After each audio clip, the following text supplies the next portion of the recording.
Hello everyone, this is Keys Ritual, and today we are going to be talking about my ADHD addictions, my current ones at least. So, when it comes to ADHD, you tend to be obsessed with one in particular thing, or a few different things, where you just keep going to like buy things for it, collect all the stuff, and sometimes you don't even do the stuff that you collected for. Now today, I'm actually off center, but today I'm going to go over one of my number one current like obsessions is what I'm going to use the word for. So it is Japanese. So I've been studying Japanese on and off since 2004. And actually, let me see what I am currently, how long I've been currently doing this. I just found it. It took me forever because I was swearing it was October, but actually I've been studying since August 9th.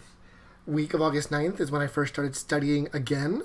And I'm so surprised actually that I'm still doing it with a few breaks. Like I've taken a few weeks off here and there just because of burnout. But what I want to show you is when it comes into these addictions, you tend to put a lot of money into it even if you don't use all the material. So I actually have this camera right here which I'm going to go over, and that's what all you see in the background here is all the stuff just laid out generally in the order that I purchased them and how long ago it's been. So I'm going to go over that right now. Okay, I hope this audio is good. But so the first thing I ever got for Japanese was this actual book, I think. I might be wrong, but these were my first textbooks in college to start studying Japanese. When I look through this, I see how horrible I was at Japanese at the time because I didn't know what I was writing, and I looked through it and I'm like, oh, this is really bad. But this mainly just was, like for about a year, I did this. But I also, like a few years later, I want to say, I purchased this book. So this is like to remember the kanji. It's so you can learn all the basic 2,200 kanji. And actually recently I purchased number 2. I've been using this mainly for kanji recognition because it associates the word with each kanji. I'm at around 2,000 right now, but I know it's not going to help me in the long run, but it's going to help me like so I can recognize it for a quick view. But this, I don't even know what's in here. I think it's just for learning how to pronounce them. So next, I actually went to school at class again, and I used this book and these two books. These are Mine no Nihongo. I used them I went to Tenri Cultural Institute for Japanese, but then I dropped out suddenly because there was a lot of things going on in life. But during that time, I also bought this N5 book, which I would have bought the N4 through N1 just because I like to collect everything, but they don't make them anymore. And then I also have these 2 sets of flashcards, which I barely ever used. Next over here these are 2 other things I bought. So these are idioms. I looked through it.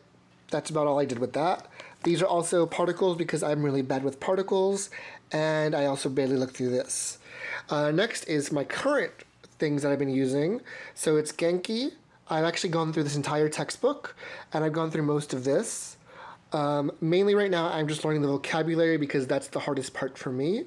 So I'm like going through all the vocabulary, making sure I get it right, and also learning the sentence structures when I have the chance. But as soon as that, I'm going to learn the sentence structures and get better with that. Now, these are another things I'm currently using. Going to this my cat's couch. These are what I've been using to learn kanji and how to pronounce them and write them. I think I'm currently in chapter 15. I might be wrong. Chapter 18, I think is where I'm at. I actually have taken a break for this simply because I want to learn how to speak it more than write it and read it, but this is definitely coming back soon. These are a few extra things that I got when I purchased on Amazon. They like to throw in one of these things that have all these Japanese phrases and counting systems on it. I barely use these. I think I've looked at them like once or twice each. And this is actually just something that came to... I found a YouTuber that does a lot of Japanese stuff, and I bought his coloring book. So this is the Karakasa Kozo, and I think that was it, and I did like a little bit of another one, but I gave up on that for some reason. Now these are some things that I've purchased that I haven't actually used at all. So we have Mine no Nihongo 2. I actually plan to use the first one and then this one again. The first one again and then this one to relearn Japanese. But I wasn't easy to do it without a teacher. But for the Genki ones, I actually found a YouTube teacher called Tokini Andy, who explains these books chapter by chapter in like 1 to 2 hour settings, sometimes 30 depending on how short the chapter is. Now here's something I purchased for no reason, is the N5 through N1 study books when I'm still like maybe touching N3, but I'm like mainly in N4 and N5. I've also bought the books that I would use after Genki, Quartet and Quartet 2. I actually have this N5 book too. This is just vocabulary for N5, which I've barely glanced at. This is a dictionary, sorry, that my friend gave me, which I have also barely glanced at. And then this is a grammar dictionary, the beginner's one. There's 3, beginner, intermediate, and advanced. I have glanced through this, but that's about it.